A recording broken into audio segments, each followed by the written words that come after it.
हाय दोस्तों, कैसे हैं आप सभी लोग। मेरा नाम युजित पांडे है और आज हम भगवद गीता पढ़ने वाले हैं। और उससे पहले आप सभी को happy new year. I hope कि आप सभी के फैमिलीज़ को बहुत बहुत सपोर्ट और लव और सपोर्ट मिले। तो चलते हैं, शुरू करते हैं। ना ना बुद्धि भेदन जने जन ये ज्ञानम कर्म सडिग्नाम जोशिये तैत्व कर्मे विधानयुक्त। समाचार मेरे को संस्कृत नहीं आती है, लेकिन मैं इंग्लिश में पढ़ के सुना सकता हूँ।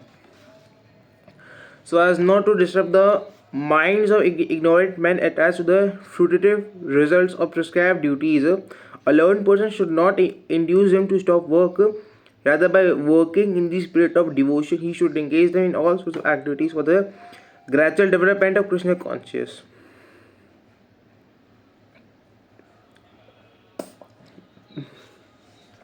यानी कि इसका मतलब होता है कि एक इग्नोरेंट इंसान के माइंड को आप डिस्टर्ब ना करो, जो कि अपने खुद के प्रिस्क्राइब ड्यूटीज़ के अकॉर्डिंग फ्रूटेटिव रिजल्ट्स पा रहा है, मतलब जो उसे फल मिल रहा है, जो उसने अपनी ड्यूटीज़ के दौरान यानी कि अपनी ड्यूटी को करके उसने कमाया है।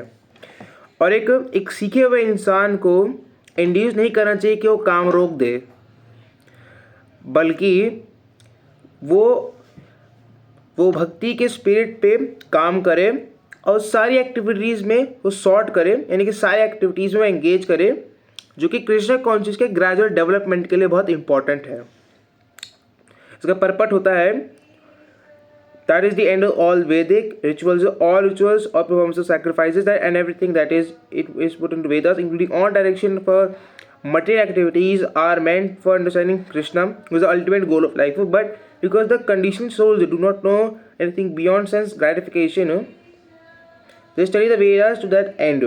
इसका मतलब होता है कि ये सभी वैदिक रिचुअल का अंत है, यानी कि सारे रिचुअल परफॉर्मेंसेज जो सैक्रिफाइसेस के होते हैं वो सभी वेदास में रखे जाते हैं, वेदास में। और ये मटेरियल एक्टिविटीज़ के इंक्लूडिंग और डायरेक्शन में भी होता है, जो कि कृष्णा को समझने में बहुत ही महत्वपूर्ण रोल निभाता है, जो कि गोल का अल्टीमेट लाइफ है कि हम कृष्ण की भक्ति करें। लेकिन जो कंडीशन सोल्स होती हैं वो सेंस ग्रेटिफिकेशन के बियॉन्ड सोचती ही नहीं है। सेंस ग्रेटिफिकेशन का सीधा सा मतलब है, यानी कि आपको वैलिडेशन और ग्रेटिफिकेशन चाहिए। जैसे सोशल मीडिया से आपको ग्रेटिफिकेशन चाहिए, वैलिडेशन चाहिए कि आपके किसके पास ज़्यादा फॉलोअर्स हैं, तो उसी के बेसिस पे हमारी जो सोल्स है वो कंडीशनड है, और हम वेदास तक से वहीं तक बढ़ते हैं बस। लेकिन through fruitive activities and sense gratification regulated by Vedic rituals, one is gradually elevated to Krishna conscious. लेकिन इसमें कहा गया है कि fruitive activities के थ्रू और sense gratification और fruitive activities के थ्रू जो वैदिक रिचुअल्स के द्वारा रेगुलेट होता है, इनमें से एक बंदा ग्रेजुअली कृष्ण कॉन्शियस में ग्रेजुअली एलिविएट होता है, यानी कि वो कृष्ण की भक्ति में लीन हो चुका है, यानी कि वो ग्रेजुअली कृष्ण की भक्ति में लीन होता जा रहा है। Therefore, realized soul in Krishna consciousness should not disturb others in their activities or understanding, but he should act by showing how the results of all work can be dedicated to the service of Krishna.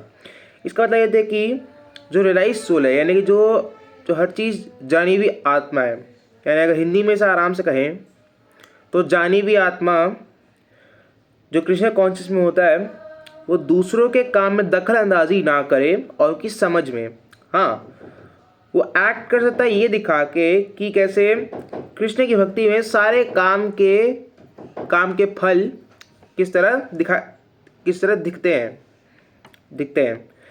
और एक The learned Krishna conscious person may act in such a way that the ignorant person working for sense gratification may learn how to act and how to behave.